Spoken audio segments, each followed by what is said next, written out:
Aloha, it's Kaipacha with the weekly Pele report for Wednesday, March 23rd of 2022. And rather than go down to the river, which is on my right, I'm going to come up the mountain to the left because we're having what? A Moon, Saturn, Venus, Mars conjunction in Aquarius, the observer. Let's observe Costa Rica in the dry season. Not quite as green. There's some brown mountains over there. Rainy season doesn't really start until May.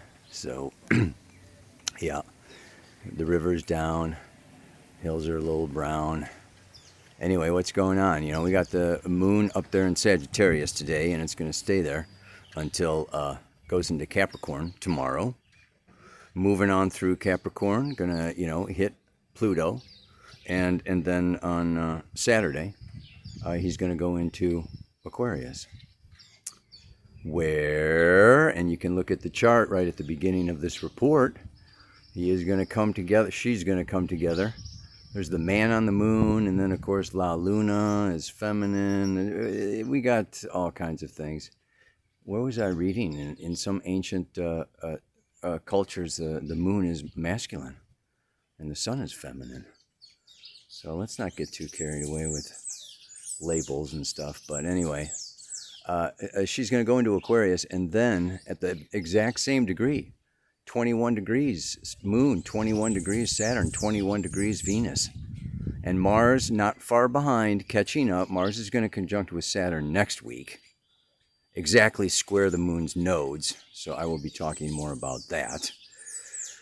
But, yeah, in the meantime, other things going on here is today, I choose to do the Pele report on Mercury conjunct Neptune. I mean, last week the sun was, well, anyway, yeah, I had a Sun-Neptune conjunction. I did an astrology talk, and then on, now I'm doing a Mercury-Neptune astrology talk. Oh, my God. Saturday, Mercury goes along and sextiles Pluto just before going into Aries. So then we're going to have the Sun, Mercury, and Chiron in the sign of Aries. I'm going to be talking all about that. That's the garden here at Alegria. I think it's pretty awesome. There's a huge table in the middle of that so the community can come together and have feasts. Finally, like I say, on Monday we have Venus conjunct Saturn. And what else? Probably finally, that I didn't really mention so much, is just that we're in the third quarter square with the moon, right? She's rising later and later and later, okay? And actually at that conjunction, what is it? It's like the moon rises, I did this, it was like 3 o'clock in the morning, and then by almost 6 o'clock in the morning, you're gonna, if you can get up early, you can see the Moon, Venus, Mars, Saturn conjunction.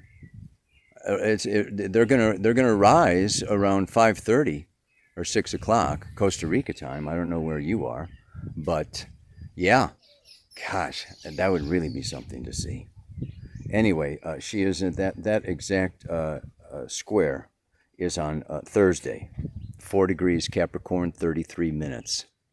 Let me look at the camera and talk about it. Oh, yeah.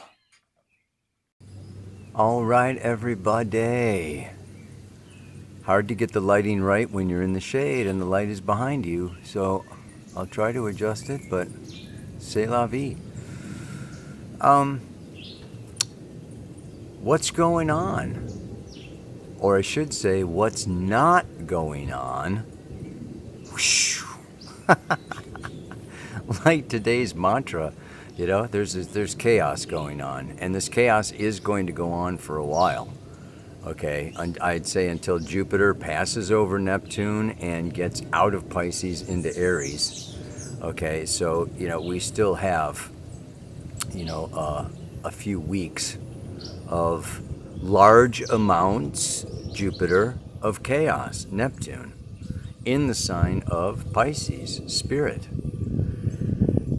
While that's going on, the sun moved into Aries. Now Mercury is moving into Aries. So there's a new start. It's like the train is leaving. The train's leaving the station, right?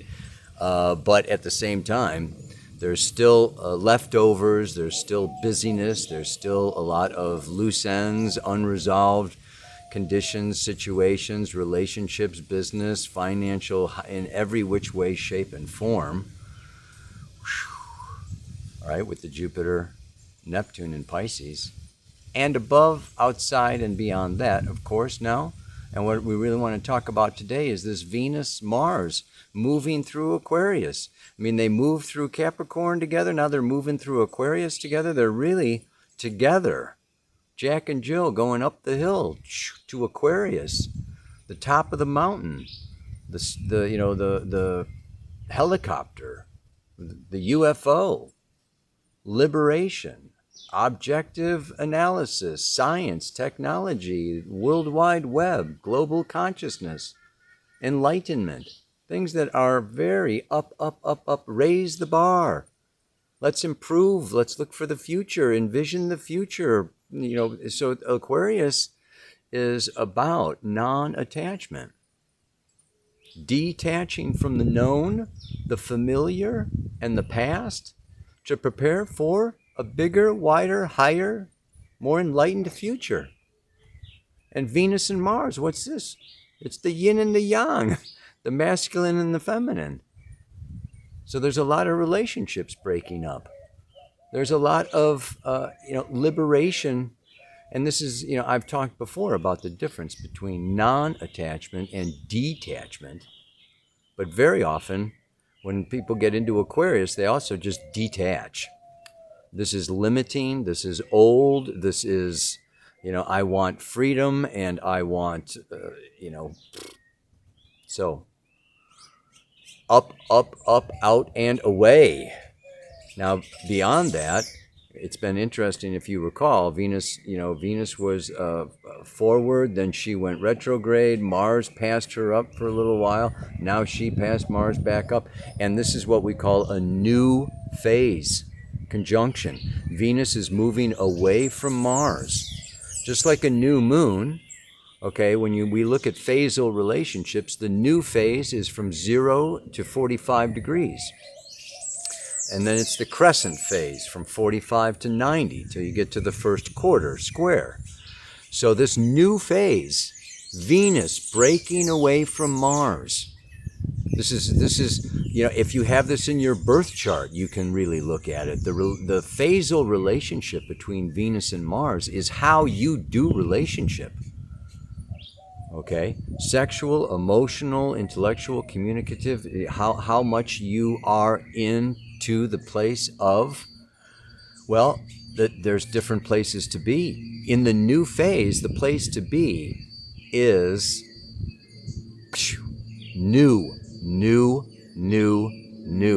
new experiences, new people, new conditions, setting up new environments, new forms of relationship, new ways of doing relationship, new ways of looking at relationship, wanting new and different things out of a relationship. So this is catalyzing people. It's not only we want to find our tribe of like-minded souls, we want to find our community of people, we want to connect to organizations, global or wherever we can find them, right, for supporting a subculture, the seeds of a new paradigm, the seeds of a new age. Well, like I think I said in last week's report, it all starts at home. It all starts with our personal relationship to ourself.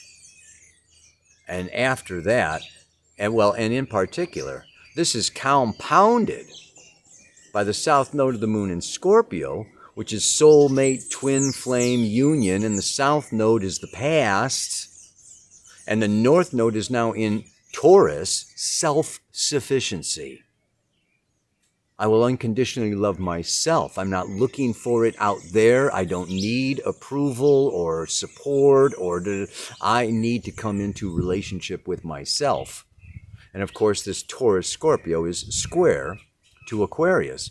So Aquarius is about, like I said before, completing, letting go of the Capricorn, past, conventional, and moving into experimental, new. And so Venus moving away from Mars, both of them being in the sign of Aquarius. And now Venus is even going to pass Saturn and start a new phase, a whole new cycle, a Venus-Saturn cycle. And Saturn is structure, commitment, contracts, laws, rules, and boundaries. Around Venus is money, around love, around relationship.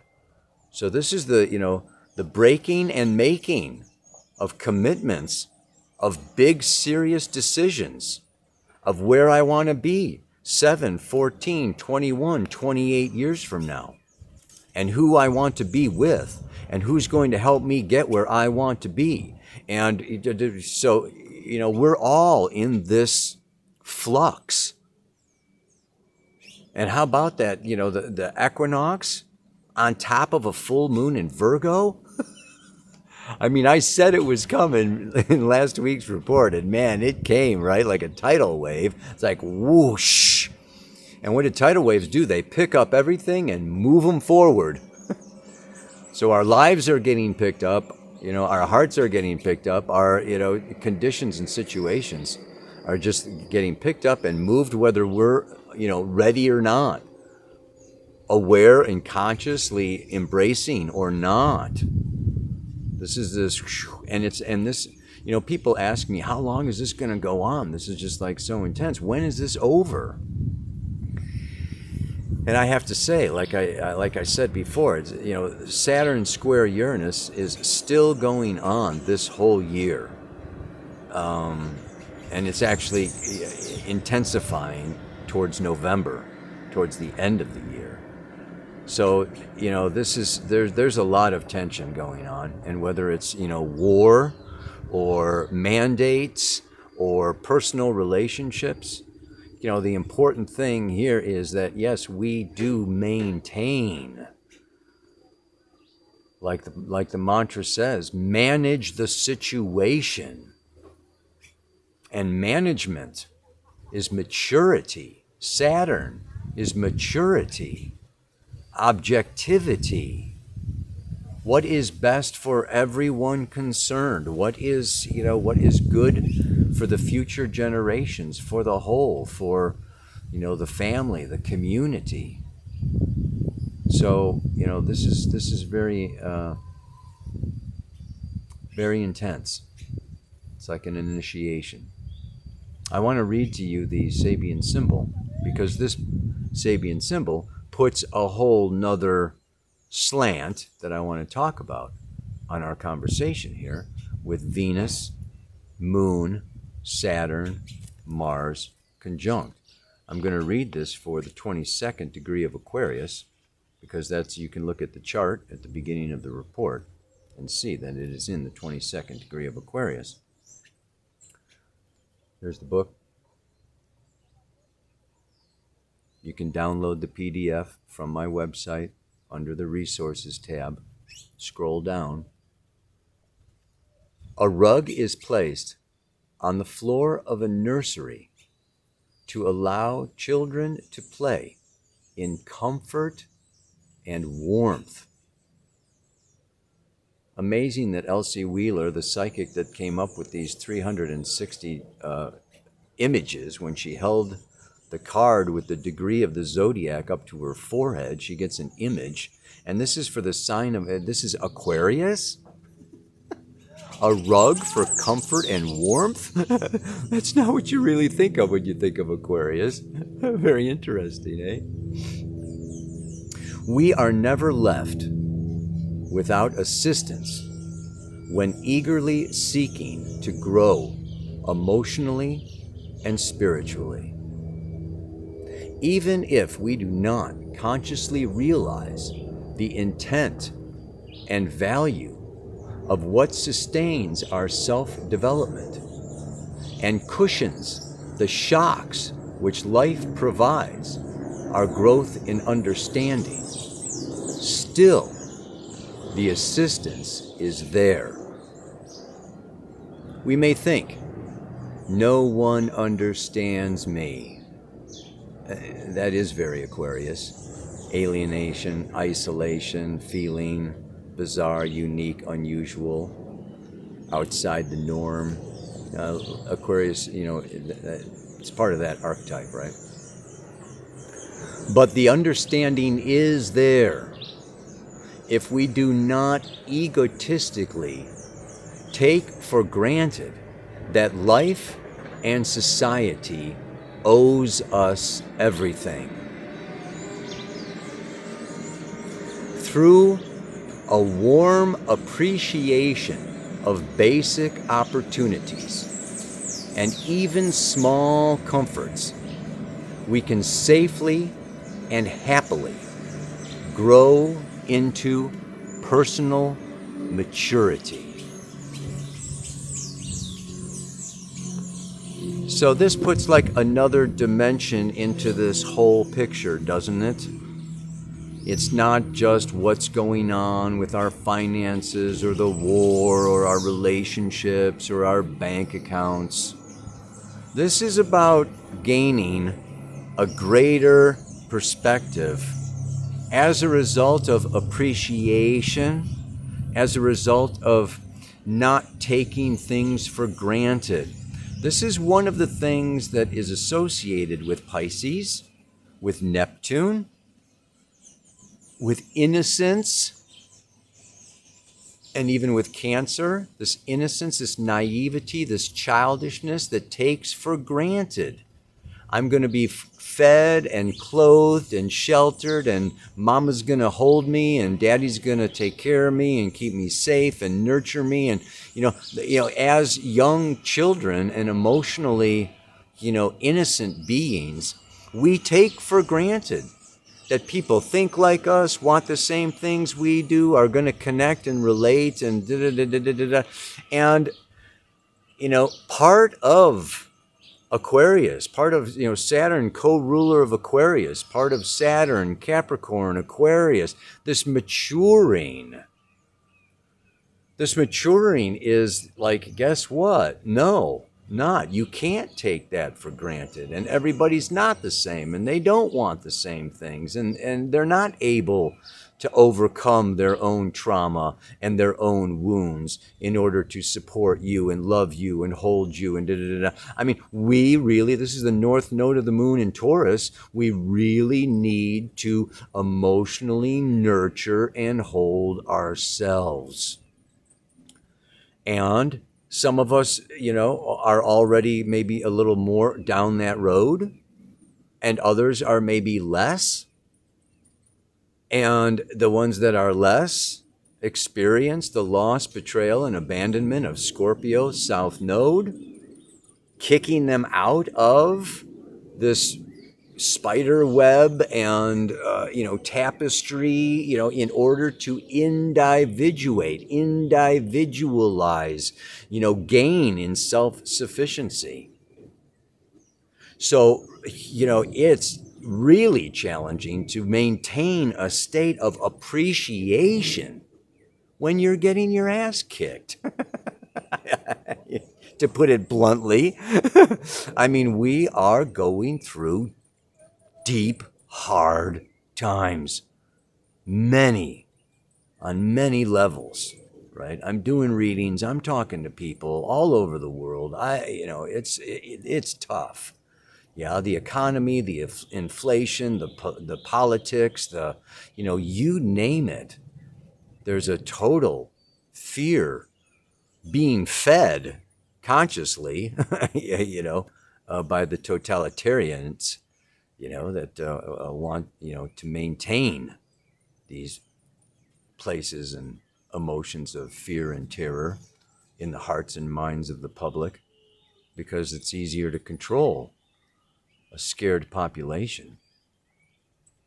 But to take this image of a rug, a soft, warm carpet being laid down on the floor of the nursery so that we as children can experience ourselves and play in warmth and comfort.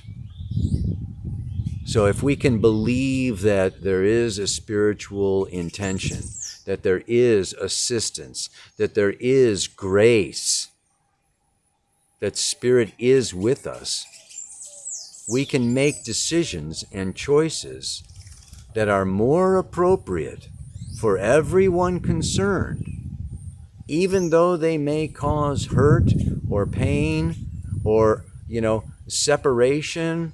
There is this, it's like the flower has to separate and get out from underneath the shade of the tree so it can blossom, grow, and bloom. So there is a place for separation. Every month, the moon separates from the sun and we have a full moon. And then it comes back and we have a new moon. So there's always this breathing in and out. There's always this uniting with another and then, pulling back within and uniting with another, the yin and the yang, the day and the night. It's always this coming and going. And here we're dealing with the fixed cross. Taurus, Leo, Scorpio, and Aquarius. This is the fixed cross that, is not so into change. Yeah? Got the wind coming up here. I don't know. Maybe I should just stop. Okay, so let me close with what?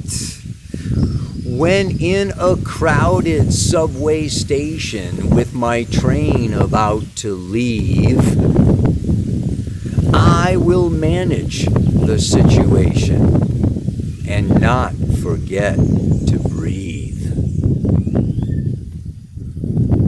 I had in there that I need to manage the situation, but I changed it to will because a mantra, the repetition of the mantra is a programming of the subconscious mind. So you don't want to program the subconscious mind. I need to manage this. I need to do better. No. What you want to do is you want to program your subconscious mind and that you're already there. I will manage it. I will manage this. Come hell or high water, come, war or peace, come, separation or union. I'm going to manage it. We're going to do this. We're moving on. We're moving through. It's part of the growing process. And at the other end, outside, this wormhole, there is going to be what Aquarius is about, the expansion of consciousness to the ultimate truths of the universe. So we're really seeing ourselves, the nature of life and love, and ultimate truths through all of this. Let's keep our eye on that train. And it may feel like, it's like, you're at the airport and you're running to the gate because the plane is about to leave, or you're at the subway and there's, the train, you just made it, you hit stoplights, or it's just like, we're in this place, Jupiter, Neptune, Pisces, where there's chaos and there's blocks. Saturn square the moon's nodes. It's like, oh God, I got to get through this and get through that and get through that and clean my plate off and, just like, so, this can be, tension producing, anxiousness, anxiety producing, insomnia kind of stuff, so it's like, it's like, breathe, step into the witness, the observer, this too shall pass, and this, brings us up to the level, right, of the true king, queen, authority, master of the universe. Ow! So, live long and prosper. What do we have here? The song for this week. I just come up with, I love the Allman Brothers. They're one of my old time favorites. And Midnight Rider. I don't own the clothes I wear, and the road goes on forever. I got one more silver dollar, but I'm not going to let them catch me. Not going to let them stop me. Not going to, they're not going to catch the midnight rider. Be a midnight rider. Don't be caught. Liberate. Step into the unknown. There is assistance there waiting for you. One last time. Yeah. When in a crowded subway station with my train about to leave, I will manage the situation and not forget to breathe. Namaste. Aloha. So much breath. So much love. Ciao, ciao.